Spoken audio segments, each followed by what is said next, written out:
সম্মানিত উপস্থিতি, যারা সুদ খায়, যারা সুদ প্রদান করে, যারা সুদের সাক্ষী থাকে, যারা সুদের অঙ্ক কষে, তারা সবাই অভিশপ্ত। তাদের উপরে রাসূল সাল্লাল্লাহু আলাইহি সাল্লাম অভিশাপ করেছেন। আব্দুল্লাহ ইবনে হানজালা রাদিয়াল্লাহু তাআলা আনহু বলেন, রাসূল সাল্লাল্লাহু আলাইহি ওয়াসাল্লাম বলেছেন, মা ইয়াকুলু দিরহাম রিবা হায়ালা আসাদ মিন সিত্তাতি ওয়া সালাসিনা জিনিয়া। কেউ যদি জেনে শুনে 1 টাকা সুদ খায়, ও জানে এটা সুদ, সুদের টাকা, কেউ যদি জেনে শুনে 1 টাকা সুদ খায়, 36 বার জেনা করে যত পাপ হবে, 1 টাকা সুদ খেলে তার চেয়ে বেশি পাপ হবে। পাপের জগতে নোংরা অশ্লীল পাপ হচ্ছে জিনার পাপ। রাসূল সাল্লাল্লাহু আলাইহি সাল্লাম বলেন, মানুষ যদি জেনে শুনে সুদ খায়, তাহলে 1 টাকা সুদ খেলে যত পাপ হবে, 36 বার জিনা করে তত পাপ হবে না। তাহলে এই পাপটা কত খারাপ, সমাজের জন্য কত বিষাক্ত। এই সুদের পাপের জন্য রাসূল সাল্লাল্লাহু আলাইহি সাল্লাম যেসব ভাষা ব্যবহার করেছেন, তা খুবই কঠিন, তা খুবই ভয়াবহ।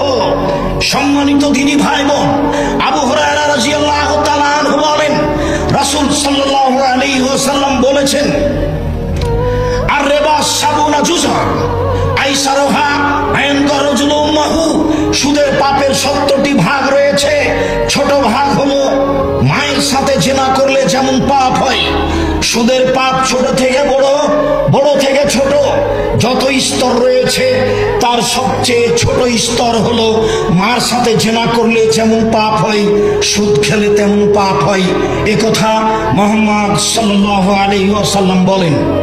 সম্মানিত উপস্থিতি, আবু হুরায়রা রাদিয়াল্লাহু তাআলা আনহু বলেন, রাসূল সাল্লাল্লাহু আলাইহি ওয়াসাল্লাম বলেছেন, মান শাফা লিরাজুলিন বিশাফাতিন। কেউ যদি কোনো মানুষের জন্য সুপারিশ করে, কোনো চাকরির জন্য, কোনো বিপদের জন্য, কোনো বিপদ থেকে উদ্ধার করার জন্য কেউ যদি কারো ব্যাপারে সুপারিশ করে, ফাআহদালাহু হাদিয়াতান, সুপারিশ করার পরে চাকরি পেয়ে গেছে, সুপারিশ করার পরে ও বিপদ থেকে বেঁচে গেছে, এই লোক, যে লোক বেঁচে গেছে, সেই লোক যদি তাকে হাদিয়ে দিয়ে পাঠায়, ফাকাবেলাহা, সে যদি সে হাদিয়ে কবুল করে, তাহলে ফাআতা রিবান আযীমান মিন আবওয়াবির রিবা, তাহলে সে সবচেয়ে বড় সুদ খেলো। কোন উপকার করে, সুপারিশ করে সেখানে হাদিয়া গ্রহণ করা জায়েজ নয়, সেটাও হচ্ছে সুদ, সেটাও হারাম।